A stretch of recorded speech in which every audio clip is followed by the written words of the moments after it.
Salve medievais, sejam bem-vindos a mais um episódio do Medievalcast. Hoje vamos revisitar um dos eventos mais aterrorizantes da história, a Peste Negra.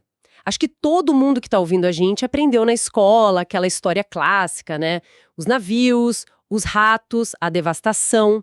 Mas e se a gente dissesse que, nos últimos anos, a ciência basicamente reescreveu quase tudo o que a gente achava que sabia?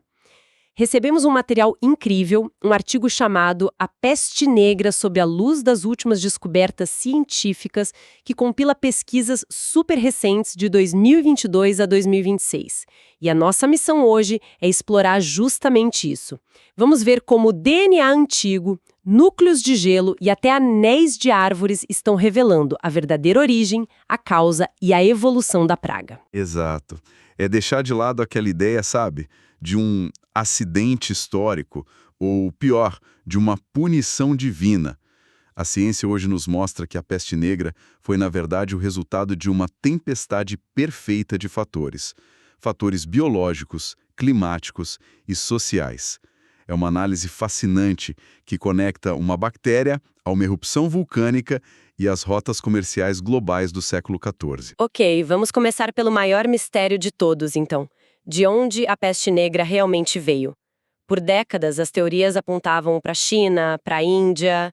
Era um debate enorme. E esse debate, assim, foi praticamente encerrado em 2022. A resposta veio de uma fonte bem inesperada, na verdade. Veio de 2 cemitérios do século XIV, perto do lago Issyk-Kul, na cordilheira de Tian-Shan, que hoje fica no Quirguistão. No Quirguistão? Nossa, isso já quebra a primeira ideia que a gente tinha. E eu li no artigo que as primeiras pistas já eram antigas, né?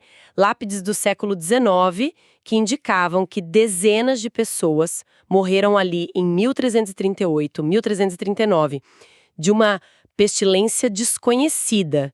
Isso anos antes da peste chegar na Europa, o que a tecnologia nova revelou a partir daí. Então os pesquisadores extraíram DNA antigo dos dentes de 7 indivíduos que foram enterrados lá. Dos dentes, certo? E nos dentes, eles encontraram o genoma da Yersinia pestis. Mas o mais incrível não é só isso, é que essa cepa específica é a ancestral direta, o ponto zero de todas as outras cepas que devastaram a Europa a partir de 1347. Ela está exatamente no nó da árvore genealógica da peste negra. Quer dizer, não é só uma cepa da peste, é a cepa, a origem de tudo. Exatamente, o Big Bang da pandemia. E a análise dos roedores modernos na mesma região, isso reforça a descoberta, certo? Perfeitamente. As cepas mais próximas daquela linhagem antiga ainda são encontradas em marmotas e outros roedores das montanhas Tian Shan. Isso mostra que a região funciona como um reservatório natural da bactéria até hoje. Entendi. Então, se a bactéria estava lá, nesse reservatório, por que ela explodiu para o mundo justamente na década de 1340? Foi só azar? Um contato infeliz? Olha, o que é fascinante aqui é a conexão com eventos climáticos. Estudos de anéis de árvores e principalmente de núcleos de gelo polar, eles identificaram um pico de enxofre na atmosfera por volta de 1345. Enxofre. E isso indica o quê? É a assinatura de uma grande erupção vulcânica tropical que a gente ainda nem sabe qual foi. Uma erupção vulcânica. Mas, assim, como isso se conecta com a peste? Qual a ligação? A erupção lançou cinzas na estratosfera e isso causou um resfriamento global por alguns anos. Ah, o famoso inverno vulcânico. Isso. E esse resfriamento levou a verões mais frios, mais chuvosos na Europa, o que, claro, arruinou as colheitas. Cidades como Gênova e Veneza enfrentaram fome. O preço dos grãos disparou. E, por necessidade, precisaram importar comida de outro lugar. Exatamente. Eles intensificaram a importação de grãos de onde? Das regiões ao redor do Mar Negro. Que estavam conectadas pela Rota da Seda. Diretamente com a Ásia Central, com a região de Tianshan. Nossa, uma cadeia de dominós. A erupção não criou a peste, mas ela criou a ponte perfeita para que a praga viajasse para a Europa nos navios de grãos. Ok, vamos desvendar isso. A peste chega na Europa, classicamente associada ao porto de Cafa, na Crimeia, em 1347. A imagem que a gente tem, né, dos ratos saindo dos porões dos navios, né? Mas as novas pesquisas questionam se foi só isso. A visão tradicional ainda é válida, sim. Os ratos foram o transporte inicial. Mas isso não explica a velocidade explosiva da pandemia. Modelos epidemiológicos recentes feitos por pesquisadores das universidades de Oslo e Ferrara sugerem que tinha algo a mais. E aqui é onde fica realmente interessante. Pois é, em 7 de 9 cidades que eles analisaram, o modelo que melhor reproduziu a velocidade da peste negra não foi o de transmissão por ratos. Não foi? E qual foi então? Foi um modelo baseado em parasitas humanos. Pulgas, Apulex irritans, e piolhos, o Pediculus humanus. Parasitas que viviam nas roupas e nos corpos das pessoas.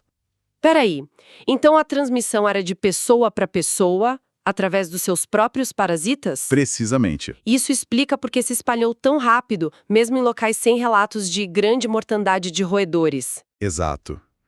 Isso, somado ao contato próximo em moradias superlotadas, ao manejo de cadáveres, tudo isso criou uma cadeia de infecção extremamente eficiente.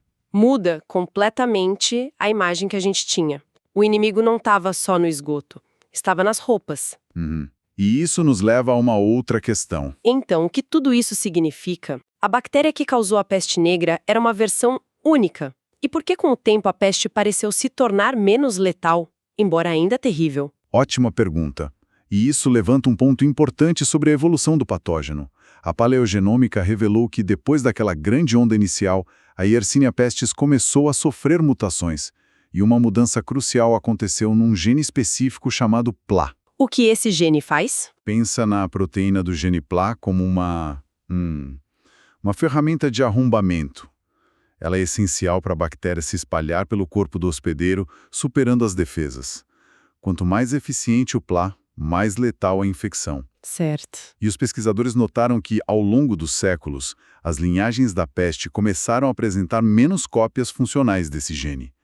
Em testes de laboratório, por exemplo, cepas com o gene PLA intacto, o original, matavam 100% dos roedores. 100%. Já as cepas com o gene atenuado, das zonas posteriores, matavam cerca de 85%. Uma vantagem. Mas como ser menos mortal pode ser uma vantagem? Parece contraintuitivo. É que o sucesso para uma bactéria não é matar, é se espalhar.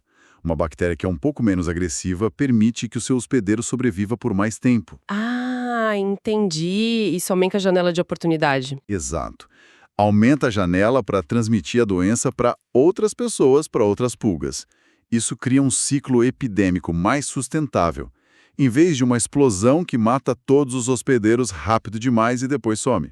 A peste negra original era a versão mais letal, mas as versões que vieram depois se adaptaram para persistir.